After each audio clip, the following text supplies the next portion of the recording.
amigos do Grande Prêmio da GPTV, amigos do YouTube. Estou aqui de volta nesse domingo e se você vir na segunda, terça, quarta, não tem problema. O que importa é acompanhar, comentar, consumir o conteúdo do Grande Prêmio. Inscreva-se no canal, ative as notificações, dê o seu like, sempre é muito importante para nós. O tema de hoje é sobre um papo que vem se arrastando há algum tempo, muito antes do anúncio da Honda em sair da Fórmula 1 e deixar Red Bull e AlphaTauri sem motor a partir de 2022, mas de uma notícia que Ed Jordan soltou semanas atrás a respeito de uma provável venda da equipe Mercedes para a marca Ineos, que aparece inclusive bastante na parte traseira, na asa traseira do carro da Mercedes, uma empresa que vem avançando no mundo esportivo, em outras verticais também, e que tem um espaço muito grande tanto nos carros quanto na equipe em si Mercedes. A légua de Jordan, que a Mercedes já cumpriu a sua cota na Fórmula 1 e que apenas seria uma acionista minoritária da equipe que forneceria motores para as demais equipes por conta dos acordos estabelecidos com a Fórmula 1. Mas quero chamar a atenção para uma entrevista dada por Toto Wolff depois do GP de Eifel, vencido por Lewis Hamilton, mais uma vez com a Mercedes dominante, no final de semana encurtado, de 2 dias, mas mesmo assim dominante. E quero aqui colocar as palavras do Toto Wolff para então analisar: a Mercedes vai deixar de ser uma equipe de Fórmula 1 e vai ser uma montadora apenas, uma fornecedora de motores? Ou vai tirar o seu time de campo por completo? Haverá alguma mudança em relação ao que foi assinado em relação ao Pacto da Concórdia? Palavras de Toto Wolff depois do GP de Eifel, quando perguntado se seria possível que a Mercedes fornecesse motores para a Red Bull a partir de 2022. A ideia era que a Mercedes e a Red Bull pudessem se unir em torno do marketing. Estávamos interessados na plataforma que a Red Bull poderia fornecer, afinal eles são uma marca super cool, e muito inovadores em que fazem. Foi o que eu disse para o Christian, no caso o Christian Horner, o chefe de equipe da Red Bull.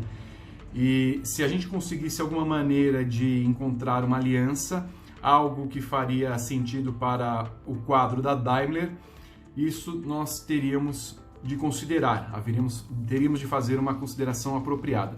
Mas nunca deu certo, nunca foi para frente. Porque hoje é uma questão de capacidade. Essas unidades de potência são muito complicadas. Nós estamos numa situação em que não podemos ficar expandindo continuamente. Todos nós na Daimler. De um ponto de vista logístico, de um ponto de vista de custos, não é simplesmente possível para nós fornecer motores para a Red Bull. E do ponto de vista de marketing, as unidades de potência não se beneficiam de trabalhar com outras equipes. Esta é a razão pela qual compramos a equipe e por que não ficamos apenas como fornecedores de motores e estamos apenas fazendo com que os custos sejam pagos por ter uma equipe. Então, assim, me parece muito claro, por essas palavras, que a razão de existir da Mercedes na Fórmula 1 é simplesmente a equipe, e não o fato de ser uma produtora, uma fornecedora, uma fábrica capaz de compor motores para a Fórmula 1, e os compõe muito bem.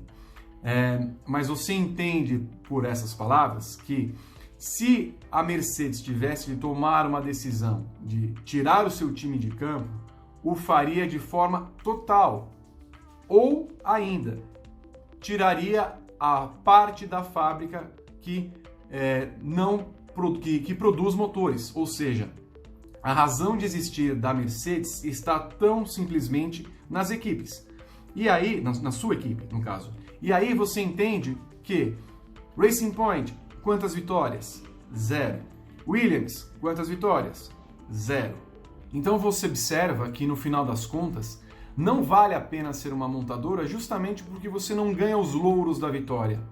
Se a gente olhar para a Red Bull, por exemplo, ela foi campeã várias vezes, 4 anos entre 2010 e 2013, e a gente acaba lembrando do casamento Red Bull-Renault pelas desavenças que tiveram, pelo divórcio que tiveram recentemente, pelos anos horríveis que tiveram, e nós duvidamos que o casamento Red Bull-Renault volte a ser algo presente na Fórmula 1 a partir de 2022, justamente por causa daquelas rusgas.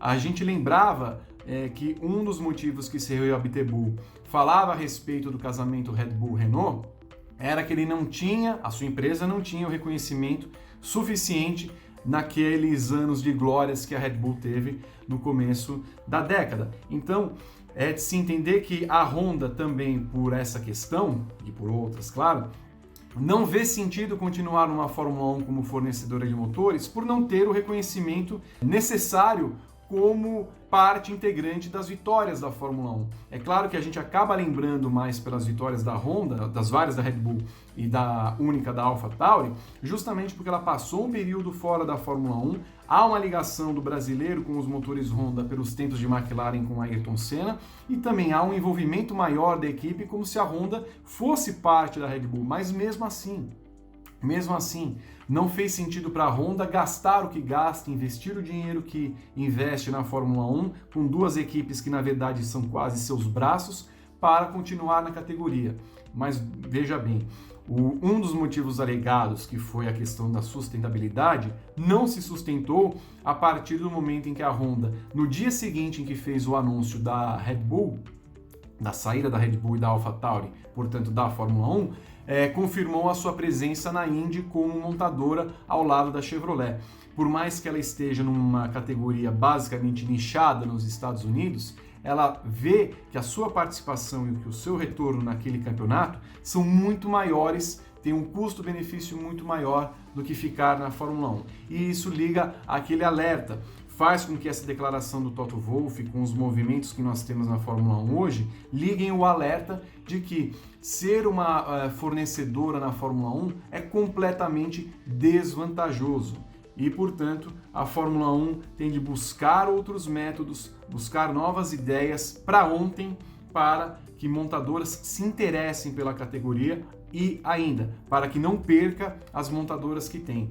A Renault, a partir do ano que vem, tira o nome da sua equipe e passa a ser Alpine. Não se sabe se vai manter um Alpine Renault ou apenas Alpine, mas vai ser uma equipe propriamente para ela, porque os seus motores, por enquanto, em 2021 certamente, só vão ser fornecidos para a sua própria equipe Alpine, já que a McLaren terá os motores Mercedes em 2021. Quer dizer, a Mercedes passa a ter 4 equipes, contando com a própria sua, para quem fornece, e não faria sentido ampliar a sua capacidade para 5 ou 6 equipes em 2022. Afinal, ela só obtém as glórias que tem, bastando ser vencedora como time, como escuderia. Então, toda aquela declaração do Eddie Jordan sobre uma venda, sobre a negociação que a Mercedes pode ter em relação a uma possível retirada do seu time de equipe propriamente dita de campo ou das pistas, não faz sentido. É mais fácil hoje a gente pensar que a Mercedes pode fechar a sua fábrica de motores do que propriamente a sua equipe.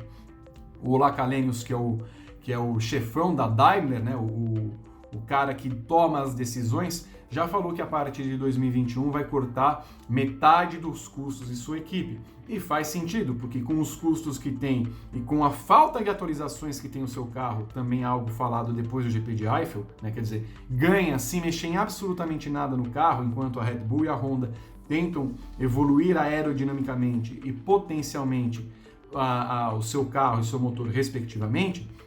Mesmo assim, eles não conseguem dar o passo necessário para tirar as vitórias da Mercedes. É por isso que faz sentido cortar os gastos já pensando no teto orçamentário e pensando no mundo que não tem como mais se sustentar, e já não tinha como antes da pandemia, e que hoje não tem como se sustentar diante da devassa que o coronavírus acabou provocando no mundo e nas economias. Então, a Fórmula 1 hoje precisa se reinventar novamente, repensar o seu pacto da concórdia, não pensando que ele será um acordo estabelecido até 2025, 2026, que ela tem de sentar sobre esse acordo e achar que as equipes têm de respeitá-lo e não fazer absolutamente nada porque elas garantiram sua presença na Fórmula 1.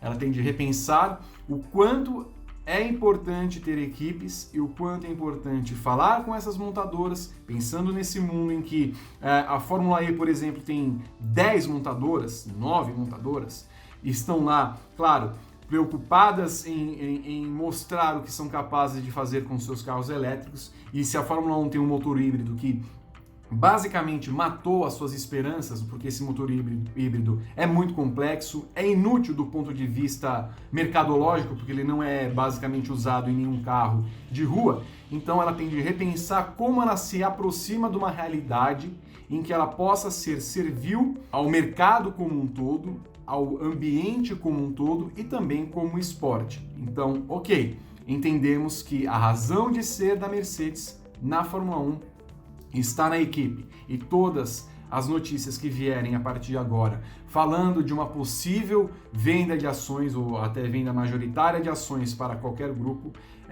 seria basicamente a retirada completa da Mercedes da Fórmula 1. Como ela assinou esse pacto e entendemos que a Mercedes vai cumprir esse pacto até o final, ela entende que vai fazer os ajustes necessários para permanecer na Fórmula 1. Agora, a Fórmula 1 de 2026 está longe. Nós estamos daqui 6 anos, vamos a 5 anos, vai?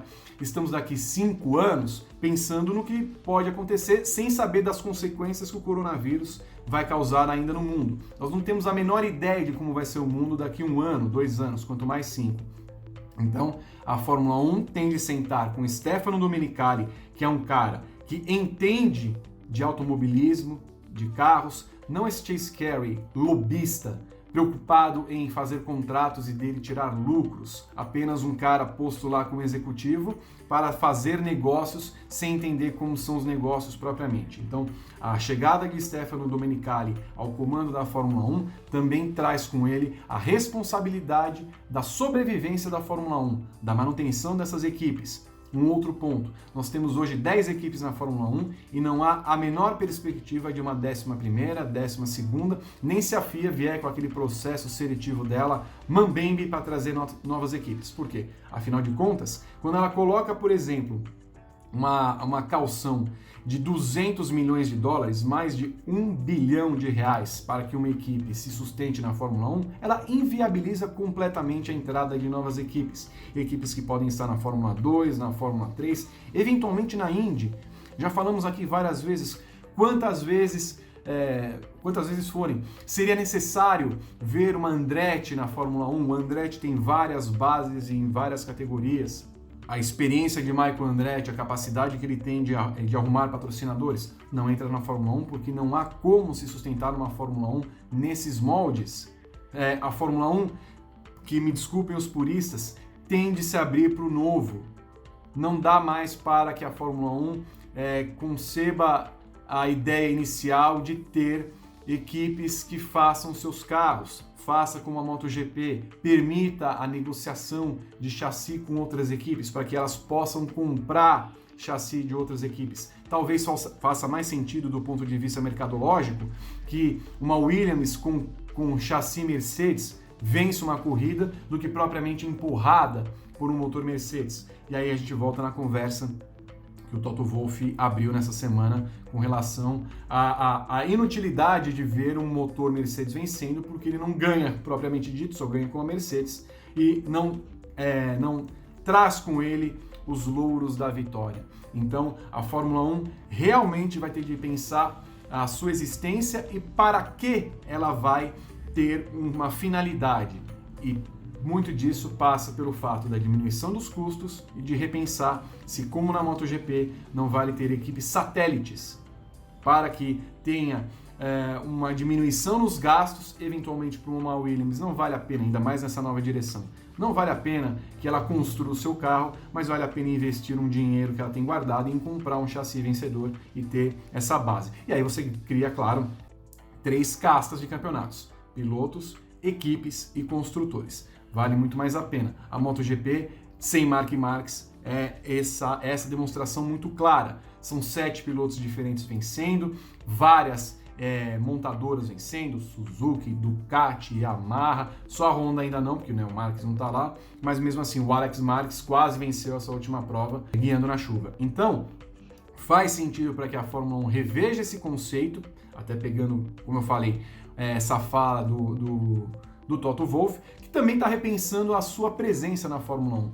Ele já se demonstrou o maior chefe de equipe de todos os tempos, está cansado, precisa curtir a vida, a mulher, a família, então também faz para ele sentido começar a tirar o time de campo, sabendo que a sua base foi construída. Quem vier, por exemplo, para sucedê-lo, se ele for sair em 2021, eventualmente, quem vier para sucedê-lo encontra um projeto pronto e correto, um projeto bem nascido.